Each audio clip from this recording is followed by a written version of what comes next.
Hi there everyone, I'm back for another video. Who would have thought? Anyways, so I wanted to kind of like explain, because a lot of you guys been asking, since I didn't really upload that many videos recently, just like 2 or 3 whatever, that like if I still use teleport, or I still use peepers. As if you go back to like, I don't know, 4 or 5 videos before this, I did have peepers on Joseph. Obviously this was kind of just like, I don't know, like an experiment, fun, whatever. So no, short answer is no, I do not use peepers. So yeah, getting back to the point, I wanted to make a video kind of explaining what I do now with this like kind of daredevil strategy I'm using. So as you can see, I do have blink. I still kind of follow the same early game strategy, middle game strategy as I did before. You can find like detailed videos about that in like the last 10 videos. I think you can find it there on my channel. But yeah, so first I don't take the picture until I make sure I have the first survivor located, and then I already unlock my first presence. Basically that's my main goal in early game, and obviously to injure as many people as possible, but my main perspective is always to unlock that first persona so I can exit and enter the photo booth at like when I want. So yeah, basically I still getting back to that point, what trait I'm using, I use blink now, not teleport. I don't really remember when I last used teleport actually, so I kind of just have this weird hybrid strategy with the teleport strategy in itself, but I take blink. Yes, I take blink on like every map, even the biggest one, even on dark woods when I'm playing a quick match. So yeah, basically I do use blink, and I'm telling you why. It's because just there are so many survivors you just cannot like down without blink.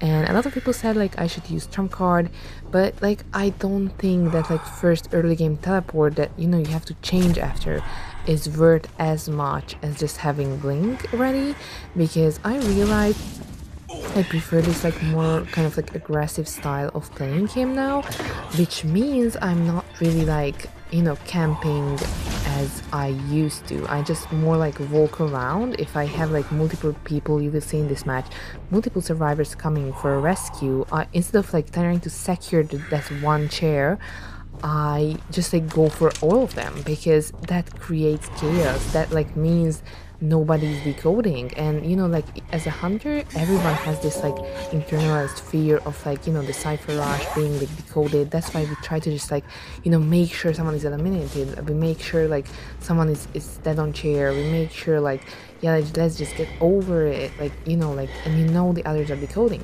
But if you just turn it back on them, you can just like create chaos with this, because yeah, maybe like 2 of them come for rescue, 1 of them is decoding, but if you're focusing on just guarding that one chair, you might lose the chance of like downing everyone, which like obviously could lead to better results. So yeah, that's why I'm kind of using blink, and I'm not really as careful with it as I used to be before I even used teleport. I also do utilize my second skill much more often. I think you can notice that if you watch my gameplay, like my newer gameplay, as opposed to like a year ago or 2 years ago. So yeah, sometimes I use blink on first hit, sometimes I use blink on to avoid some skill, like as the prospector like puts down the magnet and I'm like, yeah, no, I'm not feeling like being pushed away, so like I just blink it, and I find myself risking it a lot more often. And well, yeah, like I think you can like clearly see that in my gameplay. Like now, even as you see, the only reason I'm like camping this code is because this tinnitus sign was there, and I didn't take the first down person immediately. A lot of people, like when you down the rescuer, you just immediately down them without like take them to the chair, sorry, without like checking if anyone is coming. But like I waited until I downed both of them, so I knew the 4th person would have to stop decoding and come here. And obviously from then on I'm not really in a hurry as long as I have someone on chair.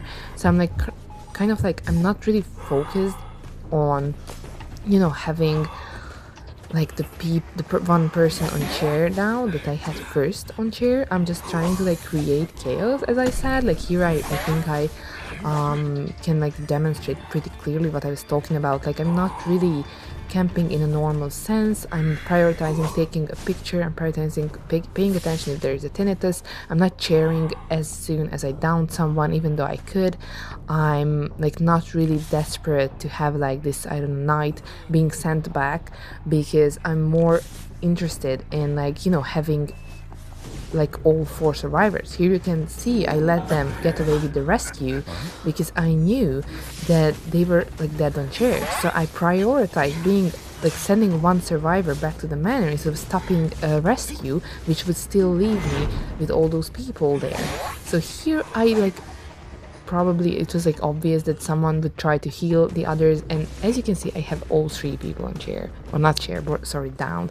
So basically I think it's clear that you can see I'm being a bit more chaotic, a bit more daredevil with the plays. I'm not really saving my blink or anything, and I don't know, if you guys want to see a more detailed thing of my new like strategy or playstyle, then drop a comment, and until then, see you in the next one. Have a fun day. Bye bye.